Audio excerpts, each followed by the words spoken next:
Assalamualaikum warahmatullahi wabarakatuh, rekan-rekan sekalian. Kita memang, saya bicara sendiri mengenai program prioritas dan anggaran. Jadi yang terjadi di Kementerian Kesehatan adalah prioritas kita sudah bergeser. Yang tadinya ke penanganan pandemi, sekarang kembali untuk fokus ke meningkatkan kualitas layanan kesehatan masyarakat. Fokusnya adalah ke pelayanan primer nomor 1, jadi kita akan melakukan alokasi anggaran yang cukup untuk revitalisasi puskesmas, pusyandu, kemudian program-program yang sifatnya promotif preventif. Itu adalah salah satu prioritas kita, menjaga agar masyarakat kita tetap sehat, bukan mengobati orang sakit.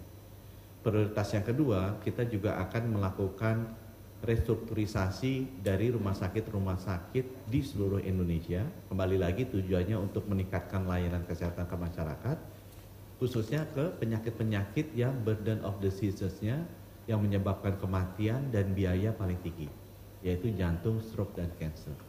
Nanti kita akan bekerja sama dengan pemerintah daerah, Polri, dan TNI supaya anggarannya pun disinergikan melalui mereka. Kemudian yang ketiga, kita juga akan bekerja sama dengan Kementerian Perindustrian. Fokus yang ketiga adalah bagaimana kita membangun industri kesehatan. Agar sekali lagi tujuannya bisa melayani, meningkatkan layanan kesehatan bagi masyarakat kita. Supaya industrinya bisa lebih murah, aksesnya juga lebih terjamin kalau ada pandemi lagi. Kemudian fokus yang keempat, kita akan mengembangkan kecukupan sumber daya manusia kesehatan. Ini kerjasama sama Pak Nadiem sama Pak Kementerian Agama untuk memastikan dokter spesialis cukup. Dan itu akan mendapatkan alokasi anggaran baik langsung lewat kementerian maupun terima kasih ke Bu Ani lewat LPDP juga untuk pemberian beasiswa bagi tenaga kesehatan ini. Kemudian yang kelima, kita juga ingin melakukan fokus ke bagaimana memperbaiki sistem pembiayaan kesehatan, karena sebelumnya 2 tahun ini nggak bisa diakses. Jadi relatif lebih ringan lah pembiayaan kesehatan. Tapi dengan adanya 2 tahun COVID ini sudah recover, orang-orang mulai periksa cancer, mulai periksa jantung, dan kelihatan semua penyakit. Nah itu yang sekarang sedang kita tata untuk memastikan pembiayaan kesehatan itu tetap bisa melayani masalah kesehatan masyarakat dengan sustainable. Dan yang terakhir, kita juga sudah mulai untuk melakukan prioritas ke program-program kesehatan masa depan, berbasis bioteknologi, information technology, artificial intelligence, semua teknologi kesehatan baru kita mulai masuk.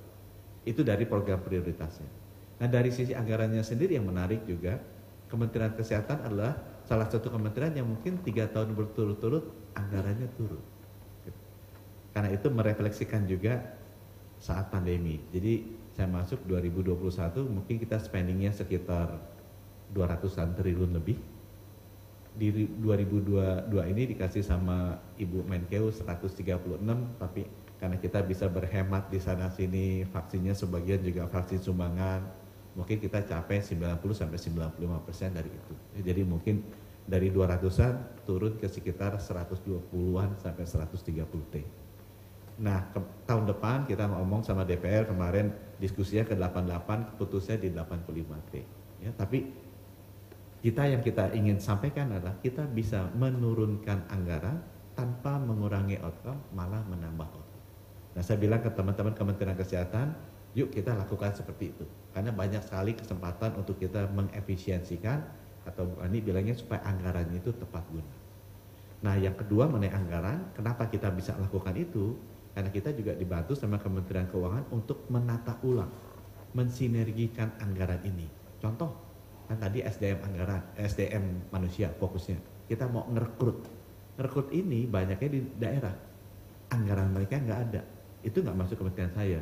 Tapi saya ngadep ke Ibu Menku, kemudian kita bisa bikin namanya DAU Specific Grant.